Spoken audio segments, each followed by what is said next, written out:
Dios te bendiga abundantemente. Agradecemos a Dios que una vez más estamos en nuestro espacio de enseñanza de la palabra, donde Dios nos da la oportunidad de que cada semana estemos publicando 2 enseñanzas los días viernes y sábado en nuestro canal de YouTube Cristo la Verdad TV, un espacio que sea abierto para exponer el mensaje de la palabra de Dios sin ninguna denominación ni vicio de doctrina, simplemente lo que dice la palabra.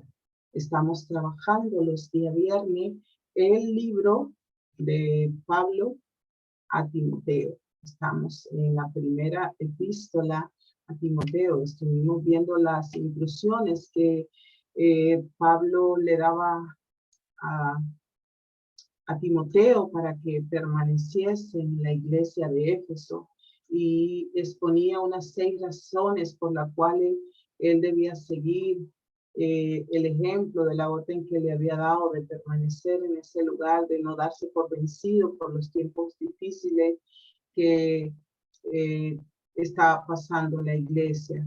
Porque esta iglesia necesitaba la verdad, porque Dios podía usarlo grandemente y que Dios le había profetizado y lo había llamado para que le sirviera, porque Pablo le decía, tú estás sirviendo a un gran Dios, y porque es una batalla en la cual no te debes rendir, y porque no todas las personas hacen ese trabajo de ir a consolidar, a levantar iglesia, y porque eran tiempos difíciles.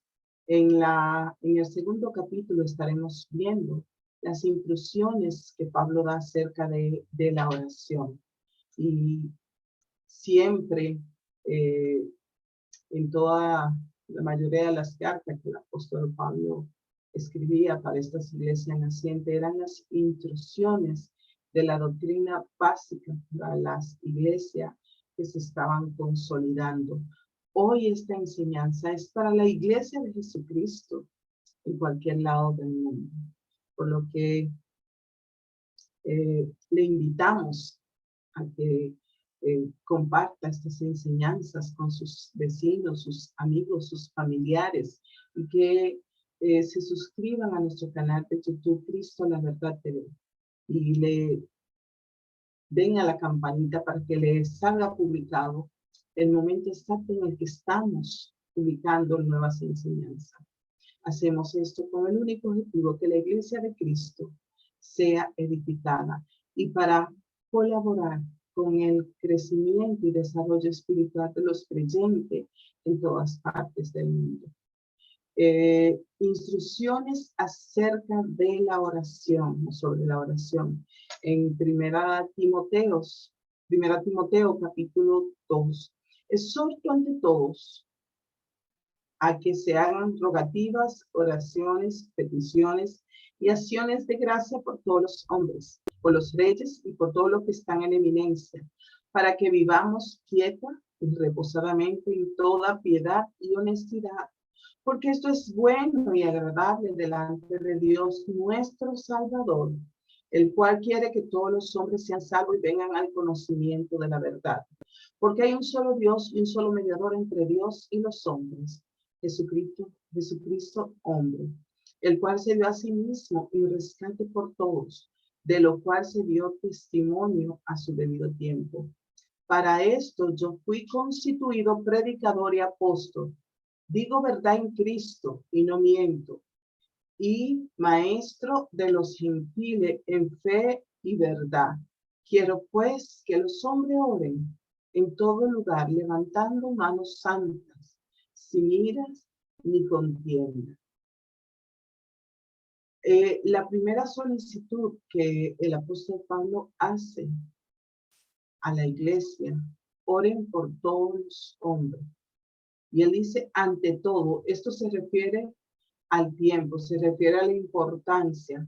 Antes de involucrarse en cualquier actividad, en cualquier oficio, antes de iniciar sus proyectos, antes de empezar el trabajo, dice, ante todo. O sea, paralicen cualquier actividad, cualquier proyecto.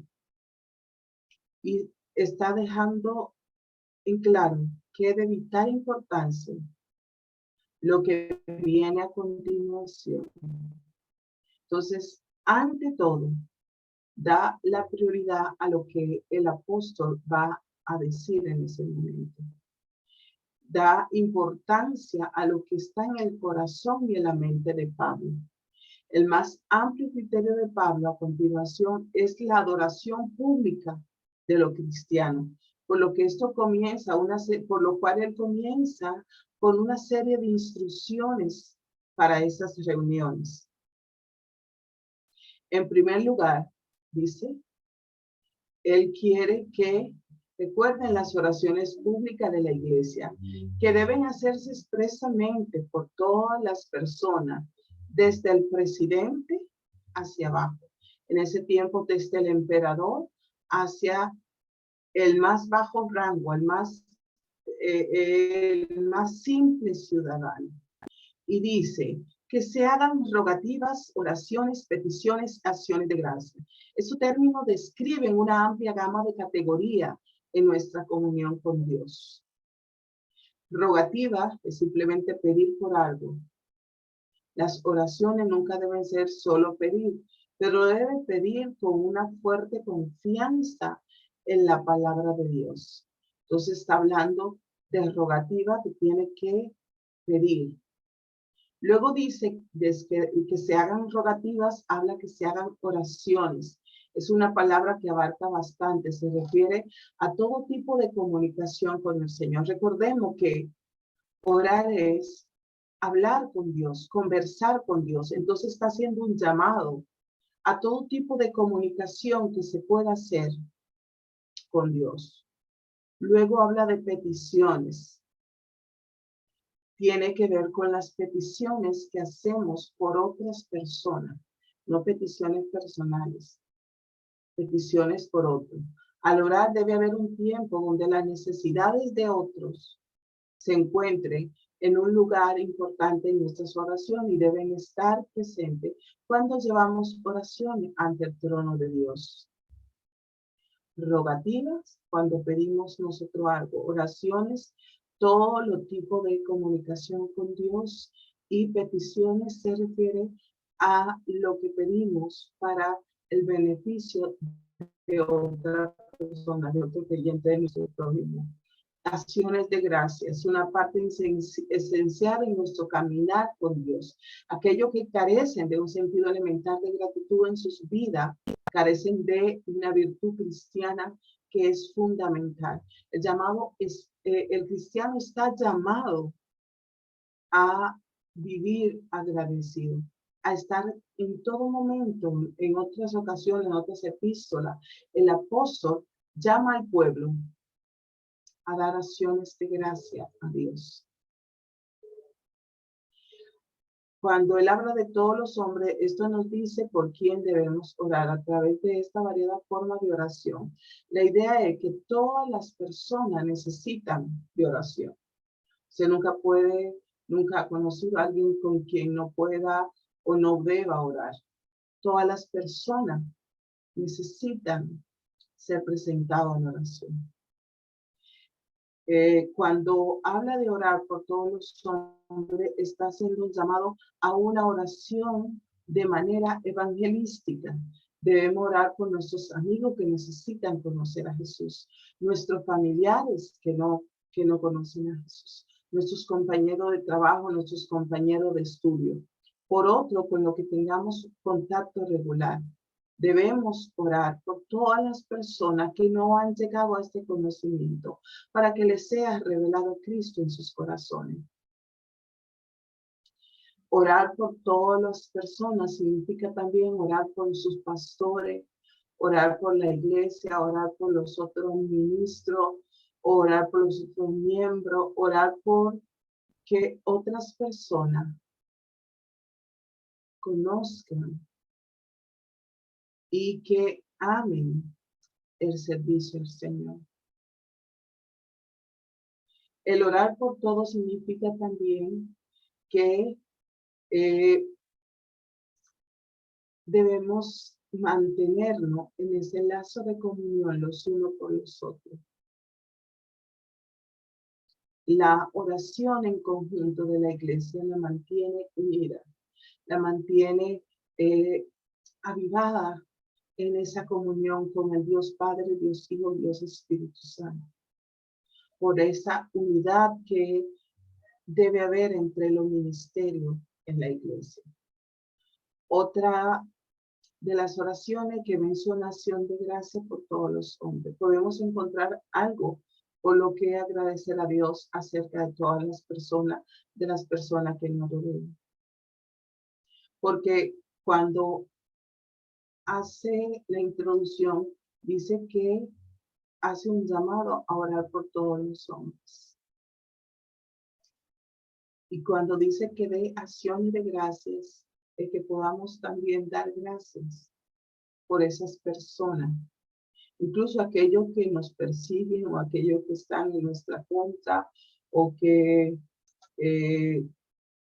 quizás no tienen un lugar en el gran plan de Dios, pero es importante porque Dios puede usar a estas personas para moldear aún nuestras vidas. Acciones de gracia.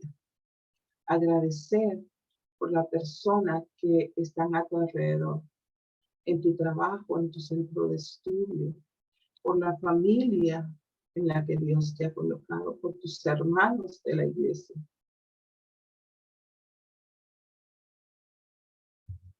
También en el versículo número 2, el apóstol Pablo hace una solicitud.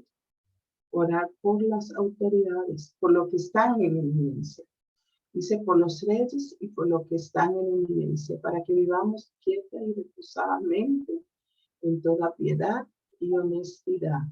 Los primeros cristianos eran acusados con frecuencia de socavar al Estado porque ellos afirmaban que había un señor superior al César.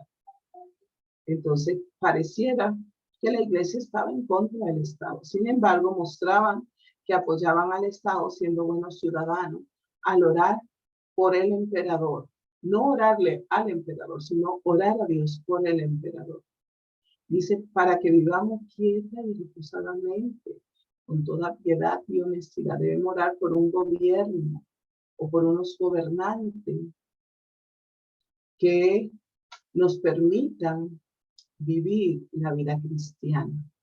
Debemos orar por las autoridades. La palabra dice que todas las autoridades han sido puestas por Dios.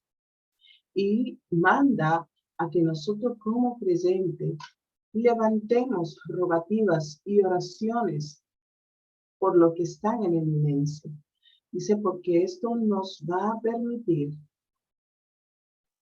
que podamos vivir quieta y reposadamente. La oración del justo puede mucho. La oración del justo puede hacer que una nación esté en paz. En paz, que dice, para que vivamos quieta y reposadamente en toda piedad y honestidad, para que podamos tener paz en nuestras naciones. Es importante que la iglesia tome la responsabilidad de orar por las autoridades que están en eminencia. Y aquí no dice si son creyentes, no creyentes, si son buenos gobiernos, malos gobiernos, o qué están haciendo con su poder y su autoridad. Está mandando a la iglesia la responsabilidad de orar por ellos, de pedir por su salvación, de orar por su gestión, para que la gestión que están haciendo pueda ser en quietud, en reposo y en paz. También plantea el apóstol Pablo que uno de los propósitos de estas oraciones dice porque esto es bueno y agradable delante de nuestro Salvador. O sea, Dios ve con gran estima a la iglesia, al pueblo, al creyente que intercede por la por los hermanos, por los ministros, por la iglesia, por los líderes, por los no creyentes, por las autoridades, porque esto es bueno y es agradable delante de Dios. Dios se regocija, se alegra, se siente satisfecho cuando ve nuestro corazón en devoción y en oración, porque nuestras naciones vivan quieta y reposadamente, porque el conocimiento de la verdad llegue a los que andan en tinieblas. Es una responsabilidad de la iglesia. Porque dice que Dios quiere que todos sean salvos y vengan al conocimiento de la verdad. La oración por las autoridades siempre debe tener un propósito evangelístico. Está hablando de esta oración para que lleguen, dice acá la palabra, vengan al conocimiento de la verdad, que esta verdad les sea revelada al corazón. Nuestro verdadero objetivo es que ellos vengan y estén bajo la autoridad de Jesús. Que esa palabra les sea revelada, que les sea revelado Cristo en sus corazones y tomen decisiones permitiendo que el evangelio sea glorificado y que el evangelio se predique libremente en las naciones. Que podamos tener presente en nuestras oraciones que es parte de nuestra responsabilidad como creyente. Y reitero esta palabra porque es importante que nosotros tomemos el lugar que nos corresponde como creyente de sostener con las oraciones las gestiones que están haciendo nuestros gobernantes para que vivamos quieta y reposadamente, para que tengamos paz, para que legislen a favor de la justicia, para que legislen a favor de la vida, para que legislen a favor de la libertad, que legislen a favor de los derechos de las personas. Nosotros podemos hacer que las agendas de gobierno cambien cuando nosotros responsablemente estamos rogando, orando, intercediendo, haciendo esas peticiones. Podemos decir que Dios quiere que todos los hombres sean salvos. No a nadie que tenga una autoridad tan grande como para no necesitar al Salvador. O sea que todos tienen esa oportunidad de conocer. Nosotros no somos lo que definimos o decimos quiénes serán salvos y quiénes no serán salvos. Eso le corresponde a Dios. Y es nuestra responsabilidad cumplir con este mandato. No podemos decir que por la posición que tienen o por cómo son tales personas no necesitan un Salvador, no necesitan de Jesús. Todos necesitan de Jesús. Todos necesitan un Salvador. Necesitan escuchar el mensaje y necesitan que oremos para que este mensaje les llegue.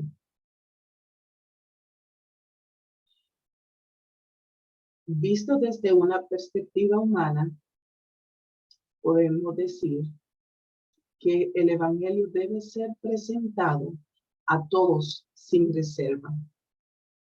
Cualquier idea de limitar el evangelio a un solo grupo es algo un poco absurdo. Debemos presentarlo a todos, como le decía anteriormente. Porque Dios, a través de su Espíritu, se encarga de traer revelación al corazón del hombre acerca de la salvación. La salvación está asociada a que venga esa revelación del conocimiento de la verdad. como decía anteriormente el versículo, que sean salvos y que vengan al conocimiento de la verdad. Entonces, la salvación está estrechamente relacionada con esa revelación del conocimiento de la verdad. Y una persona no puede decir que es salvo si no tiene la comprensión acerca de quién es Jesús y de lo que Él ha hecho en la cruz. Pablo continúa expresando el motivo por el cual se deben hacer estas oraciones. El propósito. Dice para que todos sean salvos y luego plantea el medio. Porque hay un solo Dios y un solo mediador entre Dios y los hombres, Jesucristo hombre, el cual se dio a sí mismo en rescate por todos, de lo cual se dio testimonio a su debido tiempo. Para esto yo fui escogido, predicador y apóstol, digo verdad en Cristo, no miento, y maestro de los gentiles en fe y verdad. Un solo Dios y un solo mediador, a través de un mediador, y solamente uno, Jesucristo hombre.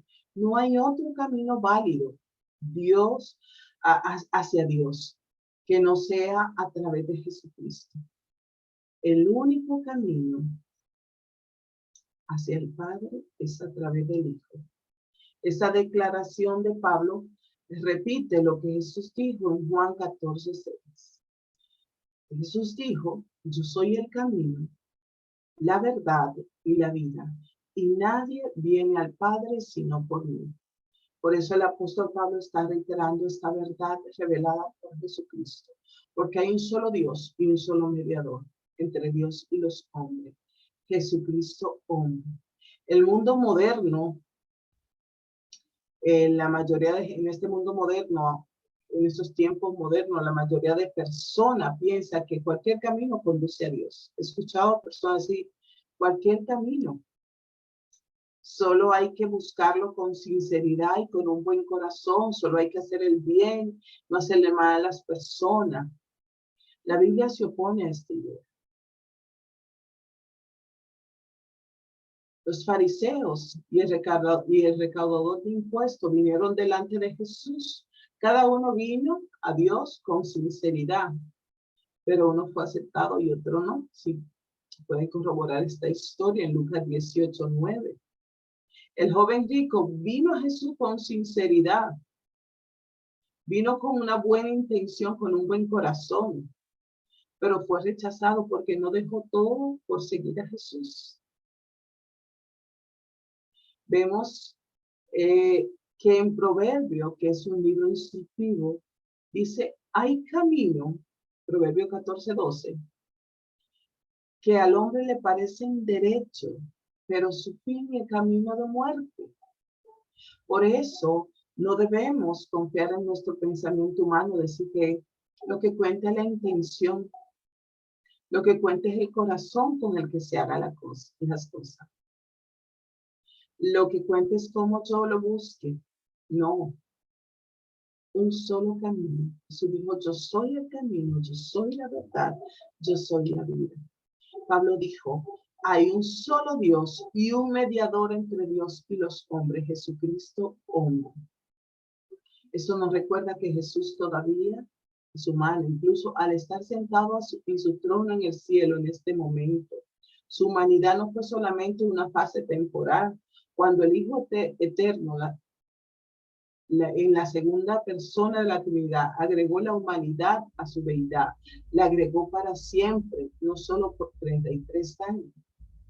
Jesucristo, hombre, Él vino a la tierra siendo completamente hombre, completamente Dios, y tomó nuestro lugar en la cruz para tomar ese lugar de ser nuestro sustituto vicario y ser el mediador entre Dios y nosotros, para hacer ese único camino, para hacer esa única verdad. Jesús todavía es completamente Dios y completamente humano, pero su humanidad es glorificada y resucitada. Recordemos que ya Él está en un cuerpo glorificado, un cuerpo resucitado. Y este es el ejemplo de la humanidad que nosotros experimentaremos en el cielo. Recuerde que Él es el primogénito y que nosotros luego vamos a experimentar esta humanidad sin pecado que Jesús tiene. Y el apóstol continúa diciendo, ¿por qué se convirtió en mediador? El cual se dio a sí mismo. Usted puede dar su tiempo sin darse a sí mismo. Usted puede dar su opinión sin darse a sí mismo. Usted puede prestar un servicio, pero no se da a sí mismo. Usted puede dar su vida y aún no se da a sí mismo. Jesús quiere que nos demos a nosotros mismos, así como Él se dio a sí mismo. El cual se dio a sí mismo en rescate. Jesús se dio como un rehén, como un pago por nuestros pecados. Él fue el precio de nuestra libertad. Él tomó nuestro lugar, Él recibió nuestro castigo y toda la ira de Dios recayó sobre Él. Toda la ira que merecíamos del Padre, que tenía que recaer sobre nosotros, cayó sobre Jesús. Este es el mensaje fundamental del Evangelio que Pablo está expresando acá.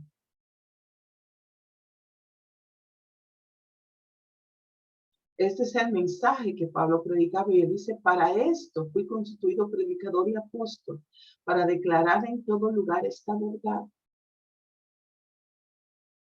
El mensaje era la salvación es solamente a través de Jesús y este crucificado. Pablo empezó su ministerio con el mismo énfasis, tanto a los judíos como a los gentiles. Pero debido al continuo rechazo de los judíos, Pablo empezó a enfocar su ministerio en los gentiles. Por eso él dice, y maestro de los gentiles. Él empezó a enfocar su llamado a la iglesia de las personas no judías. Porque había mucho conflicto y mucho rechazo, y había muchos maestros judaizantes que querían convertir al pueblo gentil a la ley, a ser judío. Y por eso Pablo en estas primeras iglesias se la pasa enviando las instrucciones del evangelio básico basado en el mensaje de la cruz y la salvación a través de Jesús y lo que él hizo en la cruz del Calvario. Quiero pues que los hombres oren en todo lugar levantando manos santas sin ira ni contienda. Esto maneja la idea de en todas las iglesias, en todos los lugares, en todos los espacios donde se levanta un altar para Dios. El enfoque de Pablo está en que las iglesias, en todo momento que se reúnan, oren. La idea es que debemos orar constantemente y que esta oración debe ser parte normal de la vida del creyente. Y que donde quiera que nosotros vayamos, levantemos oración. Es que es bueno y válido. Deja claro también que Pablo asumió que los hombres tomarían la iniciativa en las reuniones de la congregación con el levantamiento de manos. Era una postura de oración común en la cultura antigua. Esto nos habla de los hombres dirigiendo la oración pública. Los hombres que representaban la congregación ante el trono de Dios. Las manos que sean levantadas deben ser santas, manos que sean apartadas para Dios y no entregadas a la maldad. Sin iras ni contienda, sin enojo, sin contienda, sin fe, ni por pleito, ni por cuestiones de vanagloria. Cuando oramos enojados sin fe, podemos hacer un mal a la iglesia en lugar de hacer un bien, sin tener sentimientos negativos contra ninguna persona o albergar sentimiento de no perdón mientras se pide perdón por su propia ofensa. Es como revísese internamente cómo está su corazón. Entonces sí, levantar manos santas para hacer todas estas oraciones por las personas que no conocen de Dios, por los líderes que están ministrando, por sus hermanos, por las autoridades, porque el evangelio corra en todas las naciones, porque el evangelio les sea revelado al corazón de los hombres. Entonces son las instrucciones de Pablo para la iglesia. En ese momento la iglesia de Éfeso, hoy la iglesia de Cristo que está en todas las naciones. Un llamado a que nos presentemos delante de Dios para que podamos vivir quieta y reposadamente, para que podamos tener paz y que los gobiernos empiecen a legislar en favor de la justicia.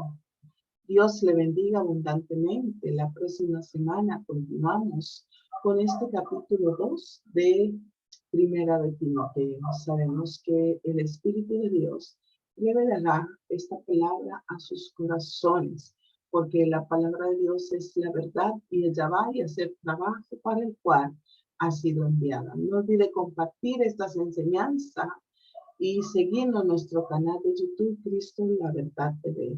Dios te bendiga.